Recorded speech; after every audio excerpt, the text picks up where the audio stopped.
Hello, I'm David Frise, Chief Executive of BESA.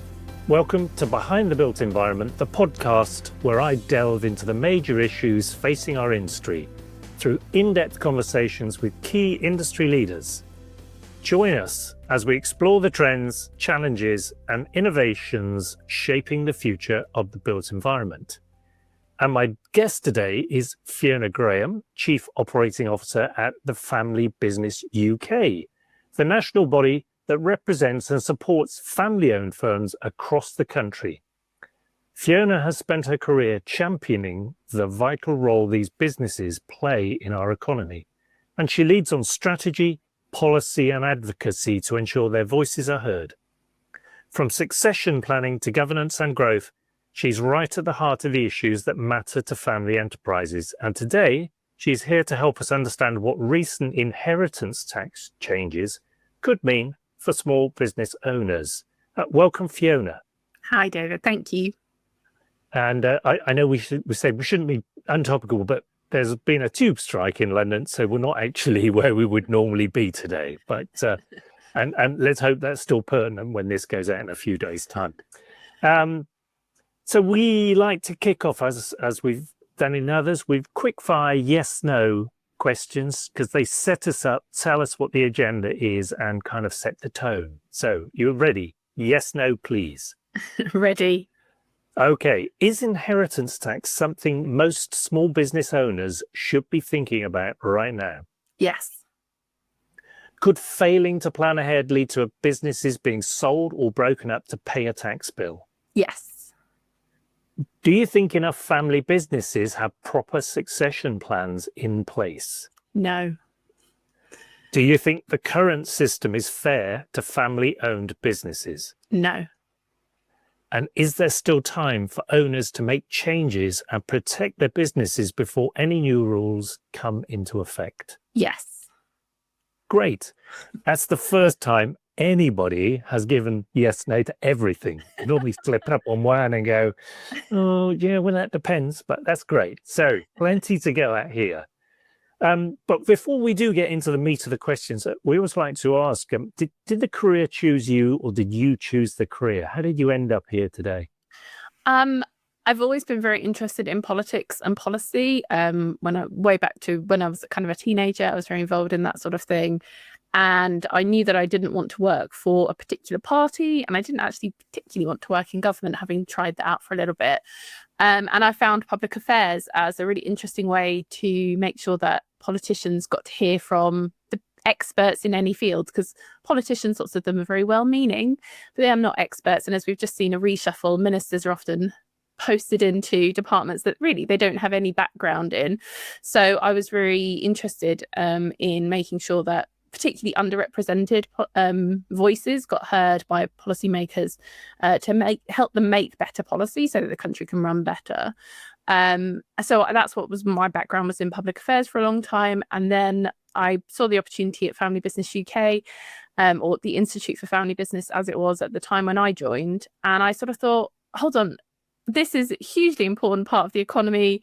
These businesses are everywhere. I can walk down the high street in the town where I live and see them all over the place. And yet you never hear about family business as a distinct group. And actually, they're the people doing, looking after their community, not only creating jobs, but looking after their communities, supporting the local football team, creating jobs. They're there for the long term. All these really amazing stories that just kind of weren't being told. So I joined Family Business UK to kind of help spread the word about family businesses, and that was 12 years ago. And I've become an absolute kind of passionate advocate for family businesses and what they represent and how important they are. And I've stayed kind of involved with the sector for such a long time because I really think there are amazing stories and amazing people in this industry, in this sector, and I kind of think that they need a louder voice. So that's what I'm trying to do every day. Great. What a great answer. So can you tell us a bit more about Family Business UK? What kind of support do you provide to family-owned enterprises? So we were founded almost 25 years ago by a group of family owners who really needed somewhere to come together and share the common challenges that go along with running a family business. whether that's worrying about how you're going to get your next generation involved in the business, or if there's a dispute in the family, or increasingly, if there isn't a family member who is going to run the business day to day, what your relationship with that business is like as kind of governing owners, but not necessarily day-to-day managers. So they founded Family Business UK as a kind of a safe space to get together and talk to each other. And then along the way, we've developed into providing more formal learning and networking.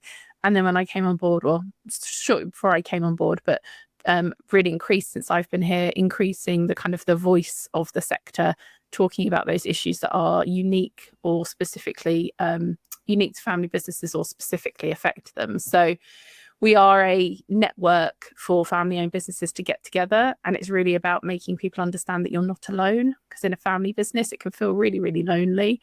And you don't know who to talk to about some of the issues that you're facing. So that peer network is really important.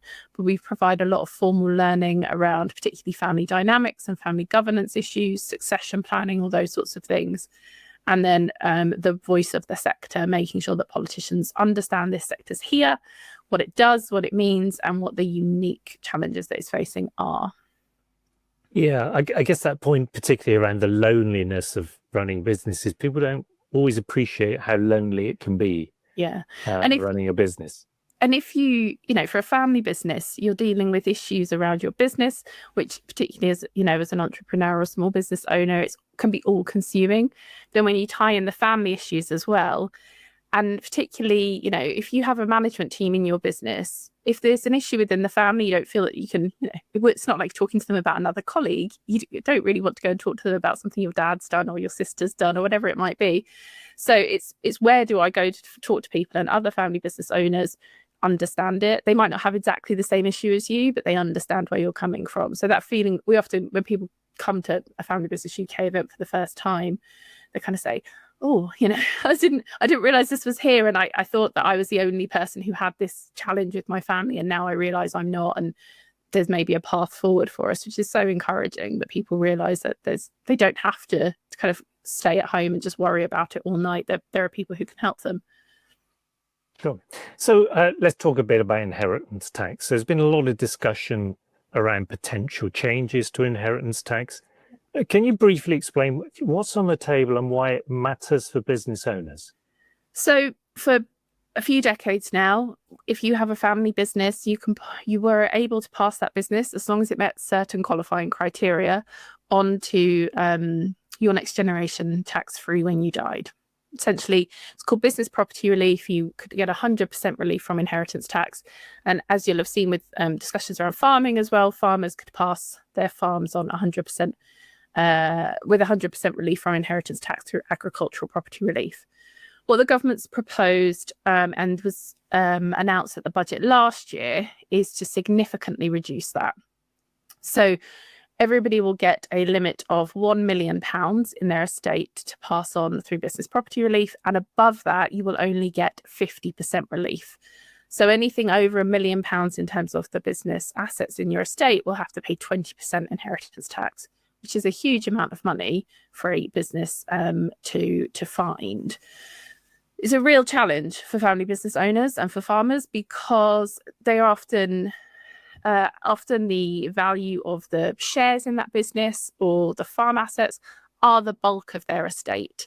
They don't have huge amounts of liquidity. They're often referred to as asset rich and cash poor.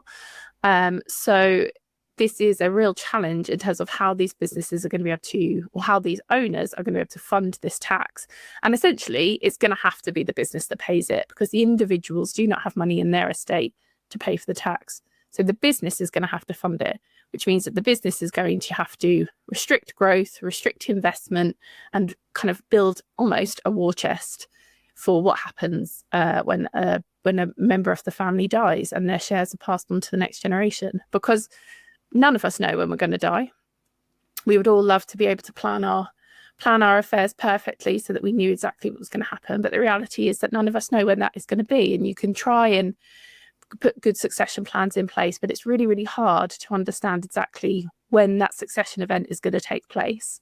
And so it's hugely disruptive to family businesses, because not only are they having to find that money, but they're also having to plan for the worst, because you can't risk not having a plan in place and a shareholder dying unexpectedly and causing huge disruption to the business, because that doesn't only affect your family, it affects all the families in the business that you employ. So it's a really, really destructive decision by the government, and actually it shows a kind of a real lack of understanding of the impact that these kinds of taxes around ownership have on businesses and business owners. I guess what small businesses need, and family business is no different from that, is continuity and long-term planning, so that you can make decisions that might not impact for 10 or 20 years, because that's the kind of scale you're on, rather than 6 months' time or 2 years' time. Yeah, exactly. So for owners who are planning to retire or pass on their business, because you're not planning to die, are you? That just happens. In the next few years, what kinds of professional advice or steps should they be seeking out now? I think understand what you have in place now around your succession planning, because actually a lot of family businesses don't have formal succession plans in place. They don't talk about succession early enough because they don't want to kind of bring up the challenges of, oh, what am I going to do when I retire? You know, I've put my life and soul into this business. I kind of don't want to step away from it. It's often a challenge in family businesses. But people, they don't want to talk about their own retirement. They don't want to talk about their own mortality. So people put off those conversations and don't necessarily put succession plans in place in time. So understanding what is actually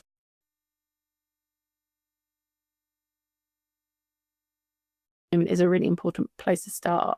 Then understanding or looking at what the potential changes are and what they mean for you and your family and your business, and getting really professional, specialized advice, because this is a hugely complicated area. It's not something that you can just kind of put into ChatGPT and find out what you should do, because each family setup is so different and each business is constructed in a slightly different way and has different assets, which will affect your valuations in a different way. So really, really get proper specialist advice on this and understand the impact that it's going to have.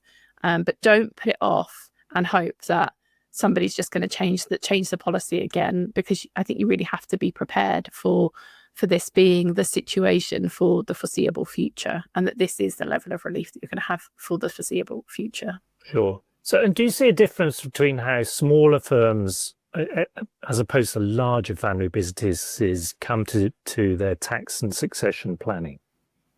I think it's often not to do with the size of the firm as the age of the firm or the complexity of the family. So a multi-generational firm where there are 50 family shareholders has possibly, you would think, put slightly more thought into this because there's a bit more management of the family relationship with the business, and, complexity of having more shareholders has kind of forced them into thinking about these things a bit more.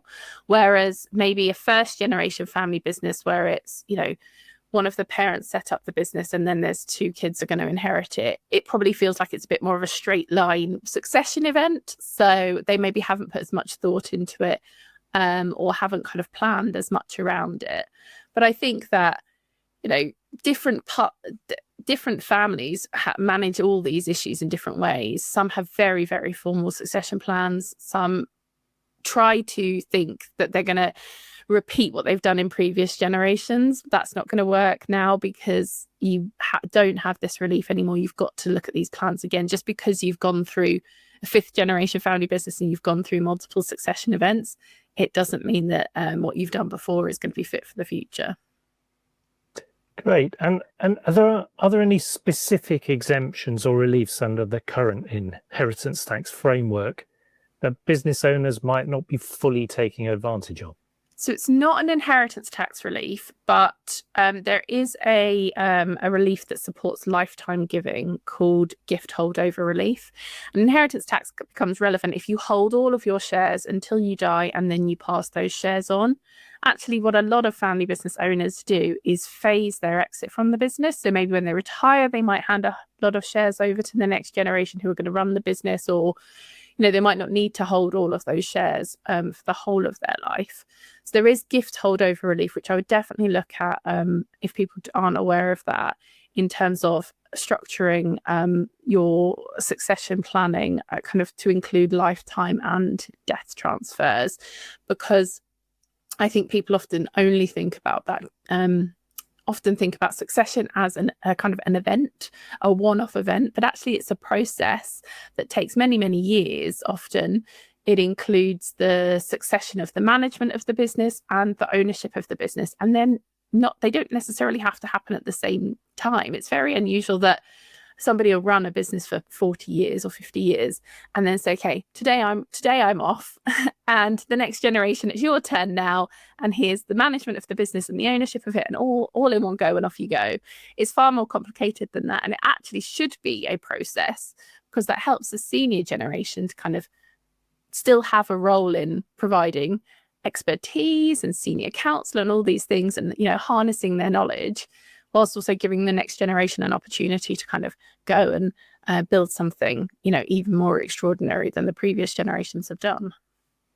And what we're talking about is wealth transfer through the generations in effect. So is this a politically driven thing in your view, or is it something else about how government views that wealth transfer through the generations? I think one of the challenges with this business property relief issue in particular is that inheritance tax is viewed as a personal tax.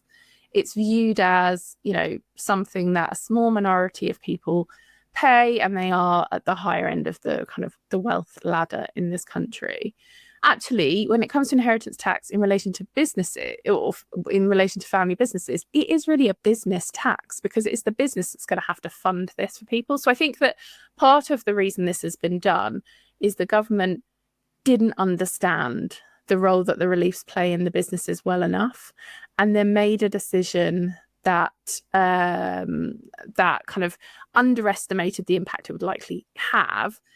And now, on the Treasury's kind of spreadsheet, they can see a pot of money that they think they're going to raise. And actually, our research says that they're not going to, that ultimately, because the damage it's going to do to growth and investment is probably going to end up costing money in overall tax take. But they see a pot of money and they sort of think, okay, we've got to stick with that course because we have this black hole that we need to fill.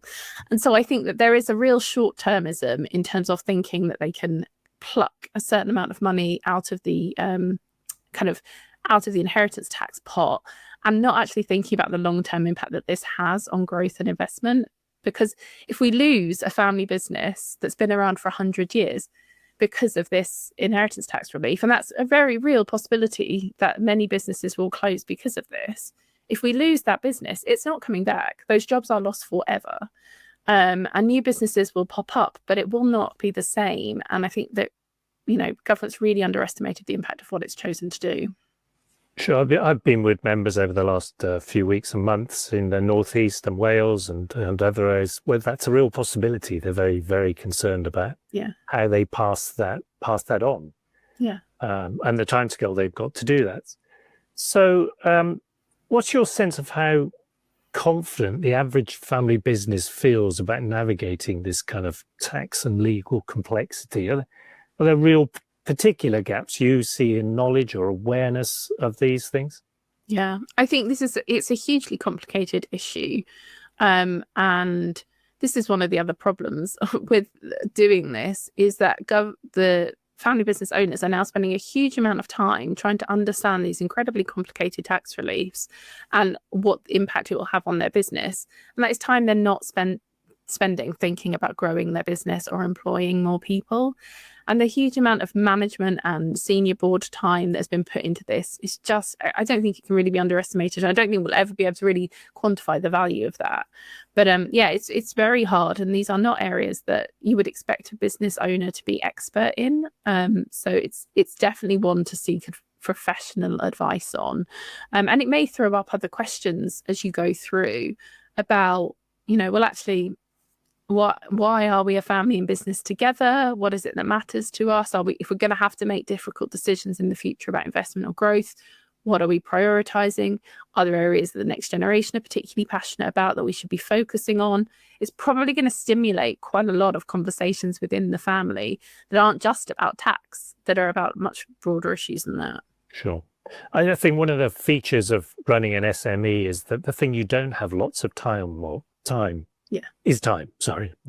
And because you're busy running the business and doing the stuff. And something like this, or establishing how you get apprentices or whatever, it requires different thinking. Yes. And different thinking is really difficult when you're just running very fast to keep the thing going. Yeah. And this is a particular, where do you start? So that's my final question, really. Where would you start? If you've done nothing, or even if you have done something, what would be the thing that you would do? What should you prioritize first? So first of all, understand what you've got in place now in terms of your shareholding, who owns shares, or sort of what the profile of your shareholders is. Does Granny still own 10% of the company, and nobody sort of consults her about the business direction because she's not interested in it, but she's an important shareholder in it.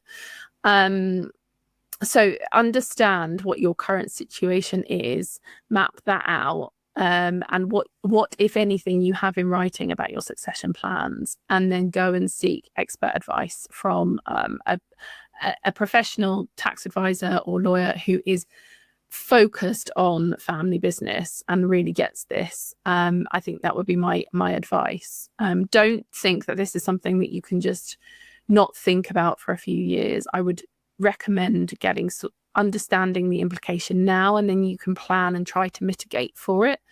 But if you put this off, it's going to leave, if not a challenge for you to sort, for your next generation. And the thing that family businesses always say to us is that they want to leave the business in a stronger position for the next generation. If you put off dealing with this now or looking into it now, you're not going to leave that stronger situation for the next generation. You're going to leave them with a real challenge at a really difficult time to try and deal with.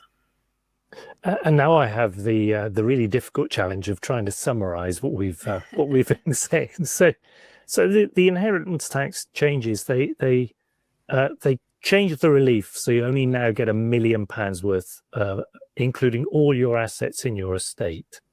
So if machinery, property, everything within that, and you only get 50% after that. Yes. So big bills potentially. And it particularly impacts many businesses which are asset rich but cash poor. The key piece of advice is get professional advice as quickly as possible, because each family business, each company is slightly differently structured, different ways to do it, and this is complex. So not something for ChatGPT and that looks all right, I'll wing it. Yeah. Gift relief or gift holdover relief is an area you could do something about now. It may well be of value to you. And that really the government have been viewing this as a personal tax rather than a company tax. So the implications, I don't think, were fully understood. But if you do one thing now, set out where you are, understand your current position, then seek professional advice, having prepared to do that. Does that cover everything, you think?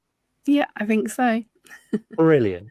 So final question is really about, on this one, I'm going to ask you two rather than just one, but on this particular thing about inheritance tax, are you optimistic or are you pessimistic about where this is going? I think I'm quite pessimistic about the likelihood of change. We're still continuing to lobby the government. This legislation hasn't passed ahead of the budget in particular. We're really pushing for the government to think again, to consult with all of the interested parties, to really understand the implications of what they're doing. But I think that there is such an economic challenge that Treasury is looking at, that it's difficult once Treasury has decided that it can see something on their spreadsheet to get them to kind of change their course. But we're continuing to push for it. But I'm not feeling hugely optimistic about that at the moment. No, I guess not. And if I asked you the same question, are you optimistic or pessimistic about the future of family businesses? What would be your answer to that? I'm much more optimistic about that. I think family businesses are incredibly resilient. They are hugely imaginative and creative.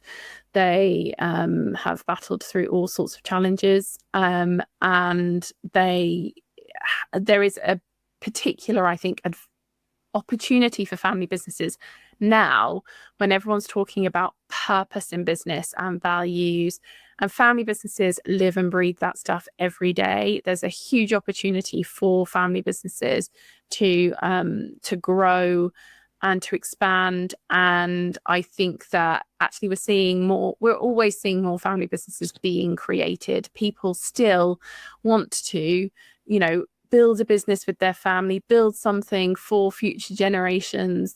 This isn't just, we're not just talking about businesses that have been around for 100 years or 200 years. We're talking about businesses that were founded 5 years ago or 3 years ago. There's always more family businesses coming on board. So I think that I am optimistic, because I'm naturally quite an optimistic person, about family business. And but it will be a question of how many of them can weather such a tumultuous time. But I think the foundation of what a family business is and why it's so important is still really strong, and that makes me optimistic for the future. Fiona Graham, Chief Operating Officer at FB UK, thank you very much for your time this afternoon. Thanks, David.